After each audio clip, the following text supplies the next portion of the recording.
Au nom du Père et du Fils et du Saint-Esprit, ainsi soit-il. Notre Père qui êtes aux cieux, que votre nom soit sanctifié, que votre règne arrive, que votre volonté soit faite sur la terre comme au ciel. Donnez-nous aujourd'hui notre pain de chaque jour. Pardonnez-nous nos offenses, comme nous pardonnons à ceux qui nous ont offensés. Et ne nous laissez pas succomber à la tentation, mais délivrez-nous du mal, ainsi soit-il. Saint Pilice, au nom du Père et du Fils et du Saint-Esprit, ainsi soit-il. Alors nous poursuivons l'étude des écrits de Saint Pilice et nous abordons aujourd'hui la lettre encyclique Tribus Circiter. C'est une lettre qui a été écrite à l'archevêque de Varsovie et aux évêques de Płock et Lubin en Pologne, du 5 avril 1906. Alors, c'est une question très particulière, vous allez voir, mais qui est intéressante. Saint Pilice en vient tout de suite au fait. Il a appris que des prêtres du diocèse, surtout dans le jeune clergé, avaient institué, sans aucune autorisation de leur supérieur légitime, une association pseudo-monastique sous le vocable de mariavites ou prêtres mystiques. Et que les prêtres de cette association, s'écartant peu à peu de la voie droite et de l'obéissance due aux évêques, se consumaient en vaines imaginations. Ce n'est pas nouveau dans l'Église, et ça continue même aujourd'hui. Ils avaient avec eux une femme qu'ils proclamaient très sainte et qui, à les entendre, était une personne merveilleusement comblée des dons célestes, éclairée sur bien des choses par les lumières d'en haut et réservée par Dieu à ces derniers temps pour sauver le monde voué à une ruine prochaine. Oui, ce genre de langage n'est pas nouveau. On rencontre cela de temps en temps, même chez nous. Alors, pour tout ce qui concerne la conscience et la piété, il n'hésitait pas à s'en remettre entièrement à la direction de cette femme et demeurer soumis à ses moindres volontés. Ainsi, s'autorisant d'un ordre de Dieu, ils exhortaient le peuple, de leur propre chef et sans aucun discernement, à de très fréquents exercices de piété, d'ailleurs fort recommandables, pourvu qu'on les accomplisse suivant les règles, surtout l'adoration du Saint-Sacrement, bonne chose évidemment, et la communion fréquente, excellente chose. Il n'hésitait pas à charger des plus graves accusations les prêtres ou les évêques qu'ils supposaient avoir quelques doutes sur la sainteté et la vocation divine de cette femme, ou n'être que peu favorable à l'association dite des mariavites. Voilà pourquoi un décret du 4 septembre 1904 va supprimer complètement la susdite association ecclésiastique, ordonnant de cesser toute relation avec la femme dont il a été parlé. Ces prêtres signèrent, c'est vrai, une attestation de soumission à l'autorité des évêques, mais bien qu'ils aient peut-être, comme ils l'affirment, cessé en partie leur relation avec cette personne, ils n'ont aucunement abandonné leur entreprise et ils n'ont pas renoncé d'un cœur sincère à cette association condamnée. Alors non seulement ils ont méprisé leurs exhortations et leurs ordres, non seulement plusieurs d'entre eux signèrent une déclaration effrontée par laquelle ils rejetaient la communion de leurs évêques, non seulement ils excitèrent en diverses localités le peuple qu'ils avaient séduit à chasser les pasteurs légitimes, mais ils soutinrent, suivant la tactique de nos ennemis, que l'Église était sortie des voies de la vérité et de la justice, et que par suite l'Esprit Saint l'avait abandonnée, et que la mission divine d'enseigner au peuple fidèle la vraie piété n'était plus donnée qu'à eux seuls, les prêtres mariavites. Ce n'est pas tout. Vinrent à Rome, il y a quelques semaines, dit saint Pie, 2 de ses prêtres, Romain Pochniewski et Jean Kowalski. Ce dernier jouissant d'une délégation de la femme en question et regardé par tous les autres membres de la secte comme leur chef. Tous deux demandèrent à Rome, dans une supplique écrite, disait-il, sur l'ordre évidemment express de notre Seigneur Jésus-Christ, que le pasteur suprême de l'Église, ou en son nom la congrégation du Saint-Office, donna en faveur de cette association un document dont la teneur serait la suivante. Je cite. Marie-Françoise, c'est le nom de cette femme, Marie-Françoise élevée par Dieu à un très haut degré de sainteté, et la mère de miséricorde donnée à tous les hommes, appelés par Dieu au salut, et par lui élus en ces derniers temps du monde. Tous les prêtres mariavites ont reçu de Dieu l'ordre de répandre dans le monde entier le culte du très saint sacrement et de la bienheureuse Vierge Marie du perpétuel secours. Ils ne seront entravés dans l'accomplissement de cette mission par aucun droit ecclésiastique, comme loi humaine, aucune coutume, aucune puissance ecclésiastique ou humaine. Alors, en entendant ces paroles, saint Pie affirme avoir voulu supposer que ces prêtres étaient peut-être moins aveuglés par un orgueil conscient que par l'ignorance et les apparences trompeuses.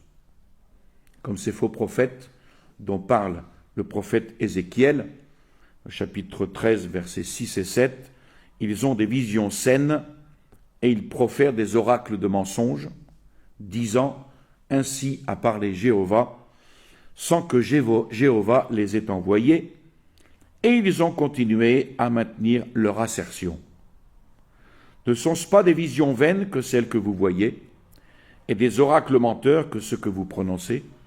Et pourtant vous dites « Ainsi a parlé Jéhovah », et moi je n'ai point parlé. Alors, saint Pie les accueille avec miséricorde, il les exhorte à laisser de côté leurs vaines et trompeuses révélations, à soumettre sincèrement leur personne, leurs œuvres, à la direction salutaire de leur chef hiérarchique. Il les exhorte à ramener promptement les fidèles du Christ dans la voie sûre de l'obéissance et du respect qu'ils doivent à leur pasteur. Et il les engage à laisser la sollicitude du siège apostolique et de ceux qui en ont la mission, de leur laisser le soin d'approuver les pratiques de dévotion qui, dans plusieurs paroisses des diocèses des évêques de Pologne, paraîtraient plus aptes à favoriser le plein épanouissement de la vie chrétienne et de réprimander, s'il s'en trouvait, les prêtres qui critiqueraient ou estimeraient inutiles les exercices de piété et de dévotion approuvés dans l'Église.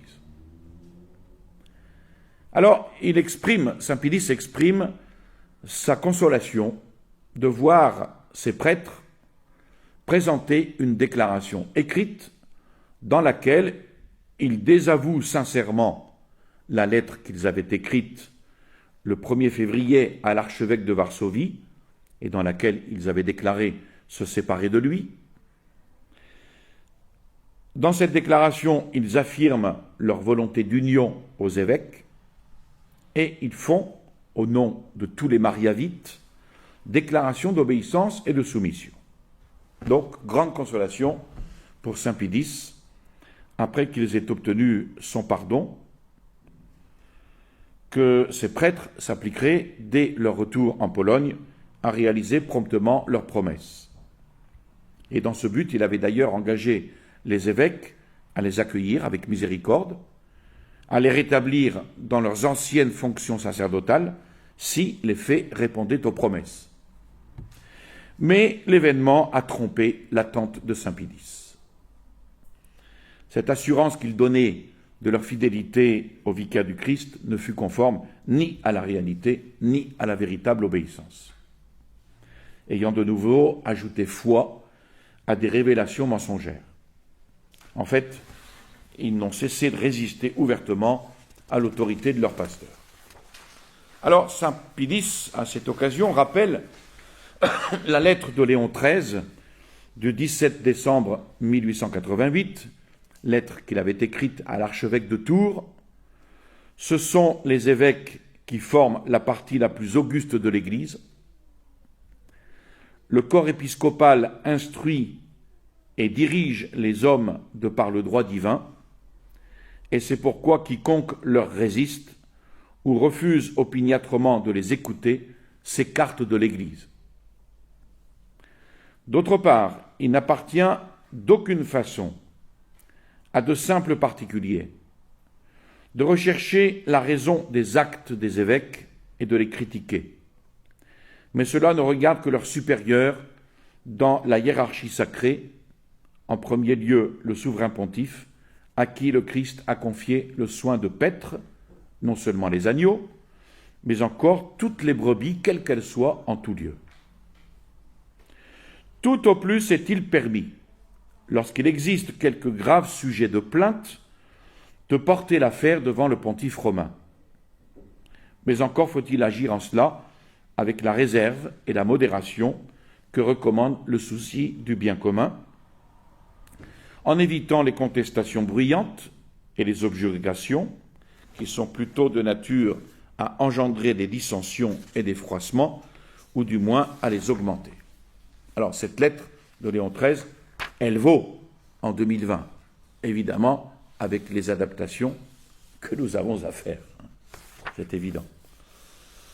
Quant à l'exhortation faite par le prêtre Jean Kowalski à ses compagnons d'égarement à propos du rétablissement de la paix, elle devra aussi être considérée comme vaine et comme hypocrite tant que dureront leurs déclamations contre les pasteurs légitimes, leurs appels à la révolte, leurs infractions audacieuses aux ordres des évêques. C'est pourquoi, voulant éviter aux fidèles disciples du Christ et à ceux des prêtres dits mariavites qui sont restés jusqu'ici dans la bonne foi, voulant éviter le malheur d'être trompés plus longtemps par les fourberies de Marie-Françoise et du prêtre Jean Kowalski, saint Pie confirme à nouveau le décret qui supprime complètement l'association des mariavites, formée suivant un dessein illégitime et sans valeur. Il la déclare supprimée, il la réprouve, il maintient l'interdiction déjà faite à tous les prêtres, quels qu'ils soient, d'avoir des rapports avec cette femme et de la recevoir sous aucun prétexte. Exception faite seulement pour le prêtre que l'évêque de Plock, dans sa prudence, aura jugé bon de lui députer comme confesseur. Et il exhorte enfin les évêques de Pologne à recevoir avec une charité fraternelle ces prêtres égarés dès qu'ils seront revenus sincèrement à résipiscence et après les avoir dûment éprouvés, à ne pas les hésiter à les rappeler de nouveau à remplir sous leur direction les fonctions de leur ministère. Et quant à ceux qui méprisent leurs exhortations, qui persévèrent dans leur esprit de révolte, il faudra sévir contre eux avec plus de vigueur, dit saint Pie. Et enfin, il exhorte les évêques à s'efforcer de ramener dans le droit chemin les fidèles du Christ qui ont été victimes d'une aberration actuellement pardonnable. Bon, c'est un épisode de l'histoire de l'Église qu'il faut connaître, si jamais un jour vous entendez parler des mariavites, mais ce genre d'associations fleurissent aujourd'hui. Je vous salue Marie, pleine de grâce, le Seigneur est avec vous. Vous êtes bénie entre toutes les femmes, et Jésus, le fruit de vos entrailles, est béni. Sainte Marie, Mère de Dieu, priez pour nous pauvres pécheurs, maintenant et à l'heure de notre mort, ainsi soit-il. Au nom du Père et du Fils et du Saint-Esprit, ainsi soit-il.